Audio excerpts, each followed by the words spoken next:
It's about to get hot and heavy, folks. Let me tell you.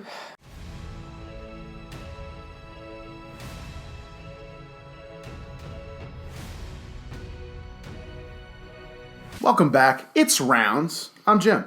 I'm Eric. And today we're going to talk about Joker. Not him. This film stars Joaquin Pheonix, Zazie Beetz. I mean, yeah. De Niro. Stars. Or did he star? De Niro's in it for a little bit. Directed by Todd Phillips of Hangover fame. This film's about Arthur Fleck, who is beat down by... Catches a lot of flack. I don't think I need to be here anymore. All right. We've been away for a while. I had some stuff going on. I've been working on a book. He had Dragon Con. So yeah, Arthur's been beat down by society. He's mentally ill. He's got a lot of problems. He's on all kinds of medication, going to a therapist. And they cut the funding for the therapist. Yeah. Right? What happens is he gets attacked, as you saw in the trailer, over a sign. It's like these punk preteens playing a joke. It's just a sign, dude. A, why did he chase after him? You find out later, this store, which is going out of business, really wants their sign back. And he's like, why would I take their sign? Like, just give them their fucking sign or I gotta take it out of your check. This other clown gives him a gun. To protect himself. Which falls out of his pants at a children's hospital. At least he didn't pull a Plexico burst and shoot himself in the thigh and cost my team a chance at back-to-back Super Bowls. So then he gets fired. He's gone. That's it. He starts this relationship with Zazie Beetz, who lives in the same building as him. Some other stuff happens along the way that just reiterates that he's just down. He stops taking his meds because he has no money for them. His mother drops a doozy on him. Thomas Wayne is his father. Well, she doesn't drop it. He finds it out by reading one of the letters that she was sending to him. So he gets attacked by three guys on the subway, three Wall Street guys, fine, innocent men. And he shoots all three of them, kills them. Now, one he could have let get away, I guess. Just followed him and shot him in the back. And that's when he started to feel like, that this You could was tell the turn. that he thought it felt good. Yeah. But he was confused about that feeling. Maybe it was like how Halle Berry felt in Monsters Ball. Make me feel good. I don't know why, it was just Billy Bob Thornton. He finds out about Thomas Wayne potentially being his father, goes to Wayne's house. Like talks to Bruce, does little magic trick, does little magic trick. And then they're like, well, your mom's just crazy. Yeah. She's delusional. She, adopted you. And Not this time. He wants to be a stand-up comedian. And he's terrible. Robert De Niro sees a video of him at the stand-up club. When I was a boy, I told my mom I wanted to be a comedian, and everybody laughed at me. Well, nobody's laughing now. There's growing tension in Gotham. Just like it is in every Gotham story, you have the rich and the poor. Wayne was kind of an asshole in this. Not typically an asshole because, you got to see the good side. And then Arthur finds his mother's file at Arkham. Well, kind of steals it and confronts her about it. She ends up having a stroke. And he smothers her with a pillow. I always thought my life was a tragedy. But I realize it's a fucking comedy.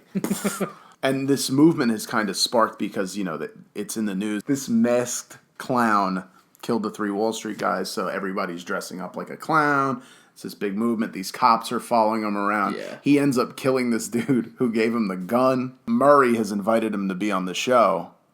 Right, because De Niro's character Murray has this late night show, kind of like a David Letterman thing. So he goes dressed as Joker. It seems like he's going to kill himself on national TV. He gets into it with Murray because he tells an inappropriate joke. Like he's already coming out dressed as the clown. A clown. I know he's when all these people are out there rioting at that moment. Yeah. And then he's making jokes about like killing people and stuff like that. Mass shooting or mass murder or whatever he said. Then he starts yelling back and forth with De Niro and then shoots him on live TV. You're part of the problem, Murray. And then he gets arrested. And then they get into a car accident. And these people pull him out of the car dressed as clowns. They intentionally wreck the cop car. Yeah. Eventually ends up in Arkham. And he's talking to a new therapist. And he's like, I just thought of a joke. Right? And so I don't know if they're leaving that. You wouldn't get it. you could tell that he kills her because he goes walking down the hallway with bloody footprints, and it's kind of like a Scooby-Doo moment, which is how the Joker is. So let's talk about the good. Let's do it. I thought this movie was simply symbolistic, and I say that like there were things that were so obvious, like even just the colors, the steps that he has to walk up, and how daunting it is for him to do. Right. And how much fun he has on the way back down when he's dressed as Joker, his posture and all that stuff, just all kinds of his character change, his character arc. I don't know, I just thought that they did that really well.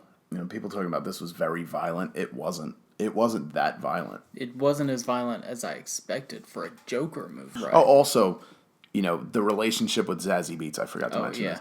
It was all conjured up in his mind. So, like, he shows up in his in her apartment, and she's like, oh, "You live in this building, right? You're Arthur from down the hall, right? Yeah. I think you're in the wrong room. I wonder if he killed her. I don't think so. I think he just got up and walked out, but you don't see her again. Yeah. Throughout the movie, I was like, I picked up on it that she wasn't actually real.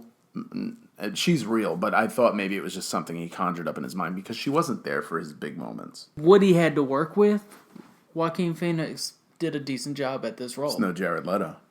Ace Ventura on meth. I'm just going to make this movie really bad. It's a DC movie. You can tell from the way it's shot.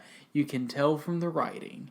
Because the writing was just I thought Joaquin Phoenix did a good job. I liked his mannerisms as Joker. Yeah. Like the way he kind of develops them a little bit more as the movie goes on. You said, his whole posture and everything. Yeah. He's not Heath Ledger by any means. I can disconnect the two because it's just completely different. That's a Batman movie. Oh, definitely. And this isn't necessarily a Batman movie to me. I think it's a character film that deals with mental illness and just how society is and how we're expected to act in society if you have a mental illness, which is what he writes down. It's just an interesting look. What do you have for the bed? Are we ready to talk? Yeah, let's talk about the bed. Fuck it. Do you have any more good?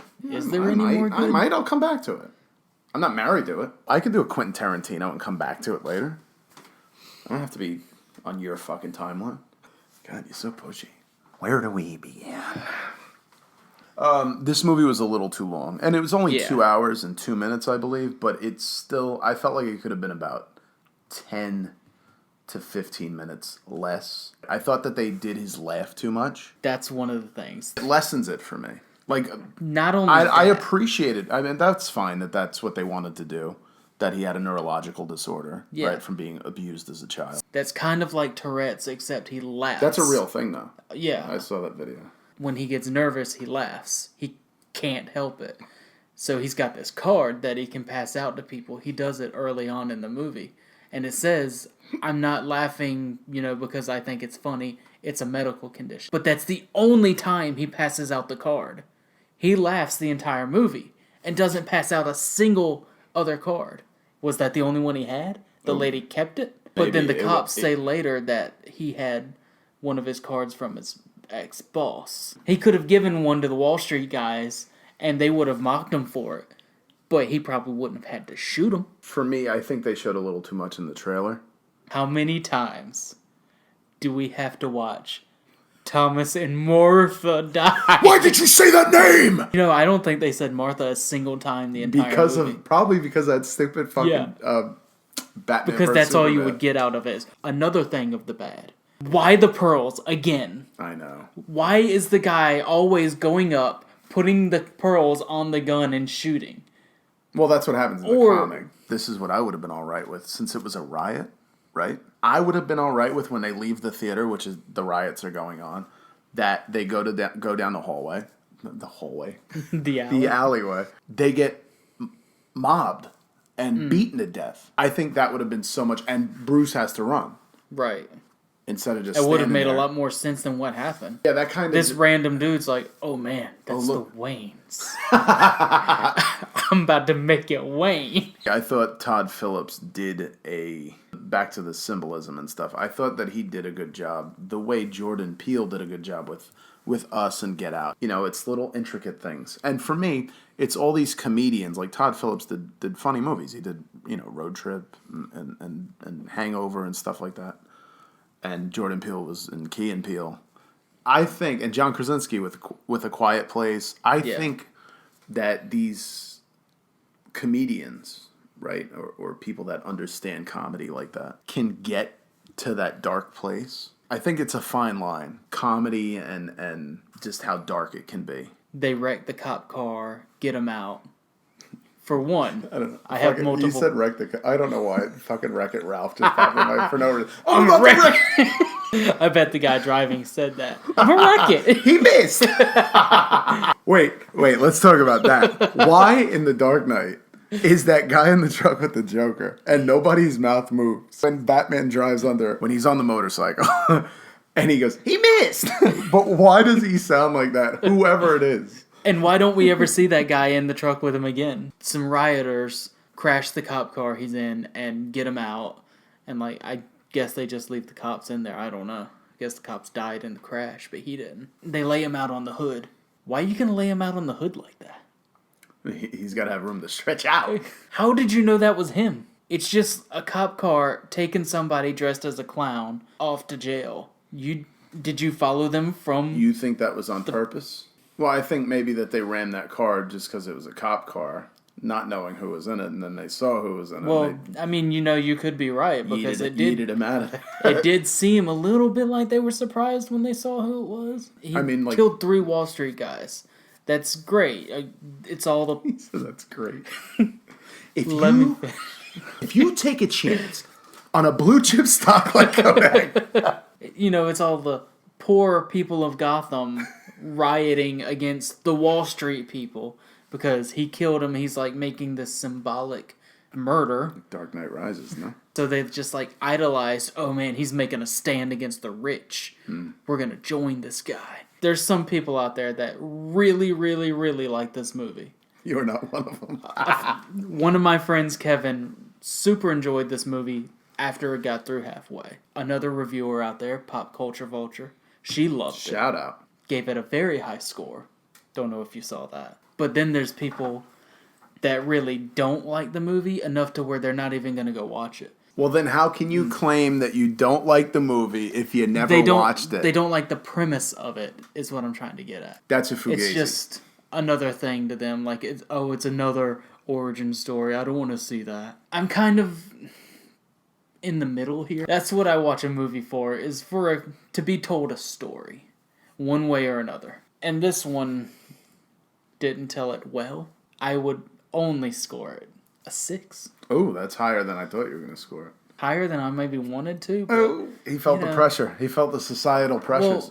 Well, Joaquin did do a really good job in the role. So, I mean, he bumps it up a little bit. I thought it was interesting, and I found myself 4 or 5 days later still thinking about this movie, trying to wrap my head around it. There's a bunch of theories floating around about him dying in the car wreck and how the rest of it's like another vision of his or something. Yeah, and that's why he says it's a joke. I don't want to believe that because you could have done that with anything. And I want this to be a straightforward story.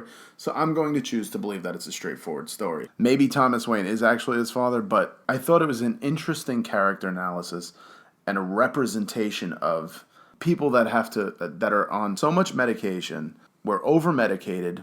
We're underfunded. When you give somebody access to violence, I don't think it's so straightforward. It's not just mental illness. It's not just the guns. I think it's a mixture of everything. We need to take care of each other. We need to cut the bullshit out. Just cut the bullshit out. And I went back and forth on this movie, and there were some things that disappointed me. I enjoyed it. I thought it was pretty good. I just felt it was a little too long. I guess scored it 8.6 out of 10. I thought it was good, and I thought Joaquin Pheonix was phenomenal. And again, it was the simple little things in this movie that I really enjoyed. Well, you might think that it's boring. I mean, yeah, a lot of people I could see thinking it's boring, not really getting into it. Yeah. There's not much action. It's all talking and walking or walking. As always, thank you for joining us on Rounds of the Knights Table. If you like this video, hit that like. Press that subscribe. We won't go that long without a video again, I promise you. Because El Camino's out. And I'm going to watch it next. Yo, Mr. White. Science, bitch. Bye, bitches. Till the next time.